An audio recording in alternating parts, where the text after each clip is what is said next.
Hey guys, what's up? My name is Sean Wayne and today tara pag-usapan nga natin tong nakita natin kay Teacher Mark na video, no? Yan, skip natin ibang part dito. Ayan. So nakita ko nga kanina tong sa video ni Teacher Mark na kakapasok lang, kayo sumabog na, lagot sila ngayon. Ginulat sila ngayong araw. Wow. Honestly, wala akong alam kung ano ba nangyayari. As you all know naman, hindi naman ako big fan ng mga taga-kabilang kubol. So, kung ano naman yung mga pinagagawa nila, hinahayaan ko lang sila for now. So, pakinggan nga natin to si Kayo. Magandang gabi po sa lahat. Kakapasok lang Teacher Mark, I'm so sorry, pero tawang-tawa ako dito sa parody mo, na balita ngayon. Ngayong araw ay nagtungo po ng National Bureau of Investigation Cybercrime Division sa QC si Kayo nang walang kasama. At nag-file siya ng multiple complaints sa isa o higit pang mga trolls at sa mga tropa nilang small vloggers. At syempre, ayon sa nakalap nating balita, si Kayo aka Michael Machate na nag-file ng complaint ay bukas patawarin ang mga tropa nilang sabit rin sa complaint. Sabi talaga. Basta sincero silang hihingi ng sorry kay Kayo. Pero ayon kay Kayo na nag-file ng complaint, ang troll account maker na ito ay malabong mapagbigyan na patawarin. So ayun, bago ang lahat guys, Tawa-tawa. panoorin muna natin si Kayo. Tawa-tawa ako dito kaya. Naisip ko, pumunta ng NBI, no? Ewan ko, so tingnan natin kung pag nakalabas pa ako, di ibig sabihin.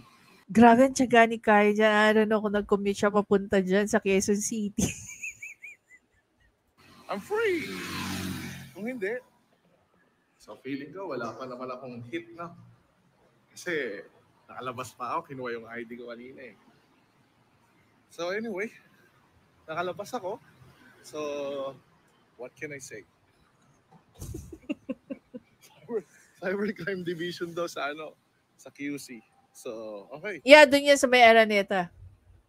Sa may Araneta. Na nagawin na rin ako dyan. I'm alive, dude. Nakalabas pa naman ako. God bless. Hello, guys. Nagpalit na ng damit si Kayo. Mukhang mainit-init dyan. Grabe, tiyaga mo dyan, Kayo, Dito sa syudad. Yan yung building dito. Taas. Bahay ng uod. No, masaya pala dito. Yo, ganda ng view. Kayo, actually, if you're there, dyan sa may malapit dyan sa may Banawe, ang daming masarap na kainan dyan, Kayo.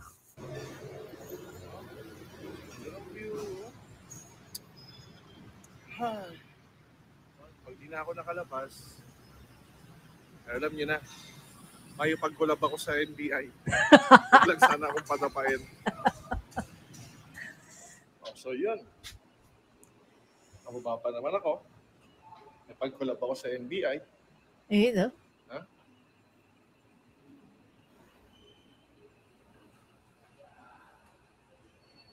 Nakalabas pa naman ako. Nakalabas pa naman ako. So, napag-collab ako sa NBI. Hindi ako pinatapa.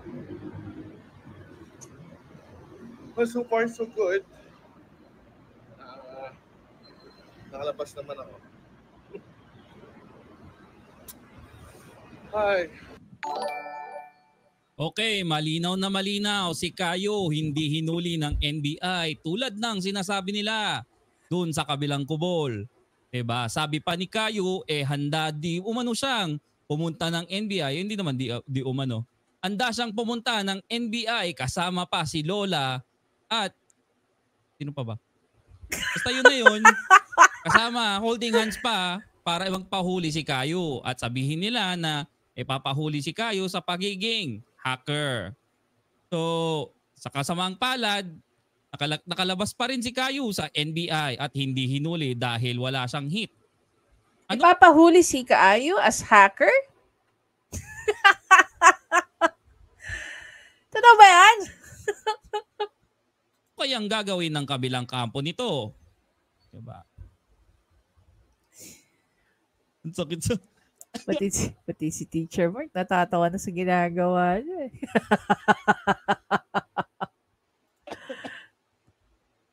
Nag-ano ako eh. Ipigil ako eh.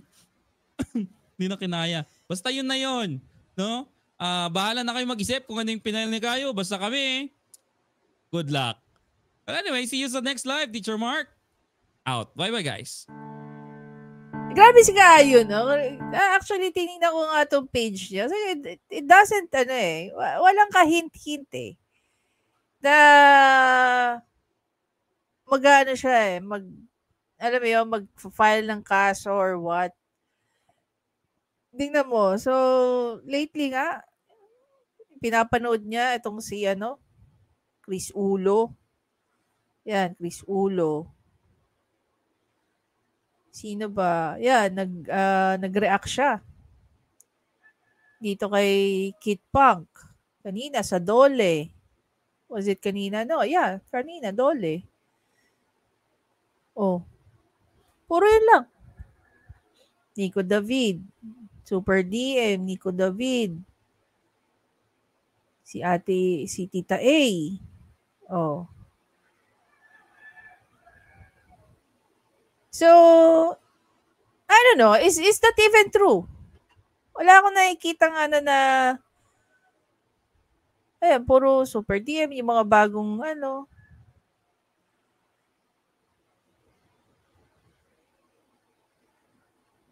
ito, matatagal na to eh. Oh. Tatagal na to guys eh. So, hindi ko alam kung sino ang sinampahan ng kaso ni Kayo. Pero it's very interesting. Diba? Kung sino man yung taong sinampahan niya. Hina ko nga dito, no, pinost ko nga to. So may nag-comment. Sabi rito ng Melanyoko, yung nag-death threat sa mga anak ni Kayo, ilang months din na nahimik hanggang nakahanap ng right timing at evidence. Yan, si Kayo.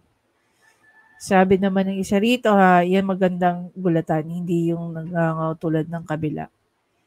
Sino mga kakasuhan po, Ma'am Shanwin? Actually, hindi ko rin alam eh. Sabi ni Ate Janet, na-shoutout pa kita sa FB page, Shanwin. Sabi ko pa nga, Shanwin, isabay mo na rin kay Sir Kayo yung sayo. Yung para doon sa alam mo na. Alam mo, Ate Janet, well, first of all, hindi ko po alam kung sino kinasuhan dyan ni Kayo. Okay. Kukulitin ko pa siya. Chichika, para chika niya sa akin kung sino yan.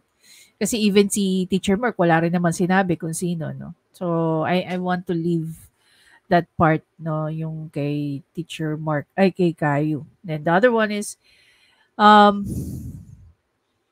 ako magsasampa ng kaso. Hindi naman ako si Idol. Hindi naman ako gaya ni Raffy Tulfo na magsasampa ng kaso. Hindi ako ganun. Nahayaan ko ang mga tao sa kanilang freedom of speech. Pero, you never know. Biglang magbago isip ko. Diba? Things can happen anytime, anywhere.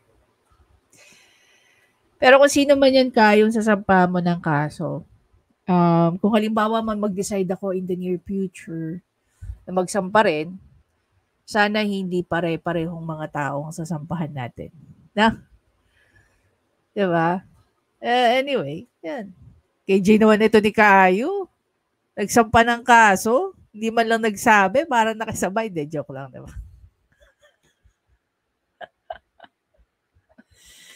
Siguro malalaman na lang natin guys kung sino yung mga sinampahan ni Kayo pag nagsitigil na yan sa pag-vlog nila. Diba? Or tigilan nilang atakihin si Kayo or mga pamilya ni Kayo, diba? So, we'll see. At least bibigyan niyo ako Not unless bigyan tayo ng clue ni Kayo. Kayo, sino ba kinasuhan mo? Akala ko ba hindi ka magkakaso, sabi mo yan? Bakit nauna-una ka pa dyan sa NBI? Nunahan mo pa si Atty. Libayan. O, kumalma kayo. Wala akong sinasabi kung sino kakasuhan. Hindi nga natin alam kung sino kakasuhan ni Kayo eh. Diba? Anyway guys, see you in the next video. Bye!